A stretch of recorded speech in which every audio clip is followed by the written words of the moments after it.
Pastor John, in Matthew 28, Jesus does not say, go into all the earth and make converts. He says to make disciples. And yet today, many people don't understand what a disciple of Jesus Christ even is. And because of that, little discipleship takes place in many churches. So my question for you is twofold. What is a disciple?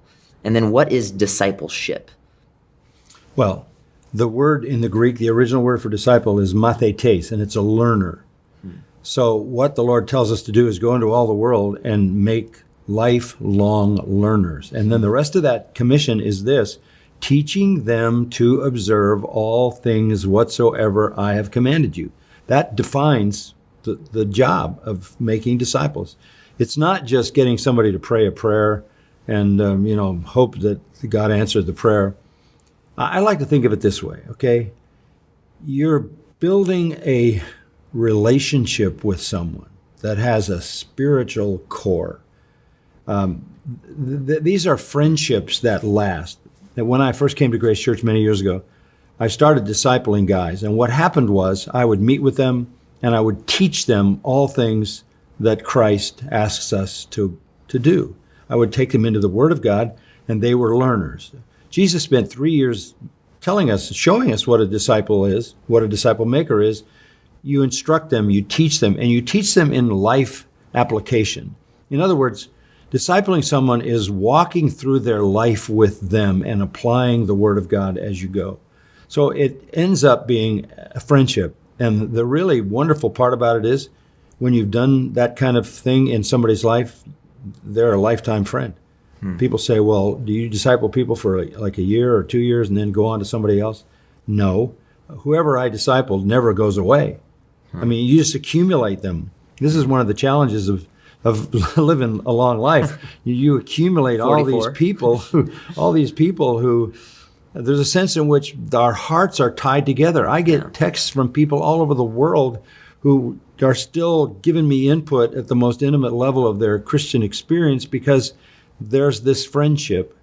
It's a friendship of instruction, mentoring, accountability. But yeah, I think that's why the church is so important, Johnny. That's why the local church is so important. You can't just run around the world and give invitations and have people raise their hand and say, okay, I'm a Christian, and leave them at that.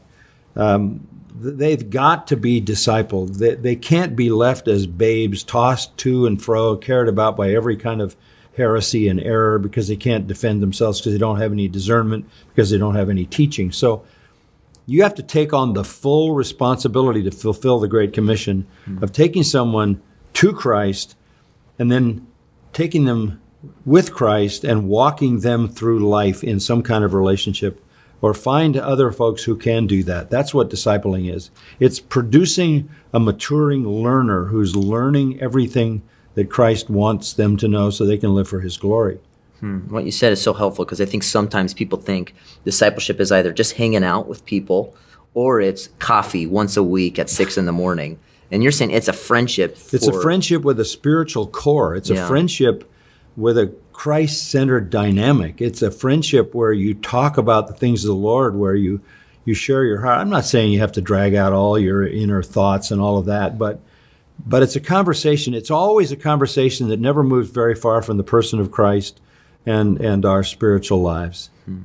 And then my last question for you, Pastor John, is how can I find someone to disciple me, or how can I find someone to disciple? What would your answer be? Yeah, and I've believed this for years. I've told people in our church for years, you need to find someone who knows more about the Word of God than you do, and you need to go to them and say, I would love to spend some time with you. Then you need to find someone who knows less about the Bible than you do, and you need to find them and help them. So it's just a chain. I mean, we need somebody who has more to bring into our lives, and we need to be the more to some people who have less than we do.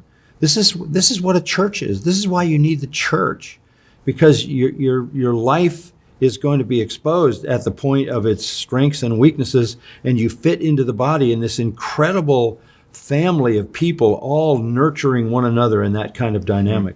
So find somebody who knows more than you do and bother them until they give you attention. Find somebody who knows less and pull them in and feed them the things that you've learned. It's simple and yet so crucial to understand and apply. We need Well, to make it disciples. takes time and Yeah. it takes intentionality. Yeah. No, that's so helpful. Thank you so much, Pastor John. Welcome.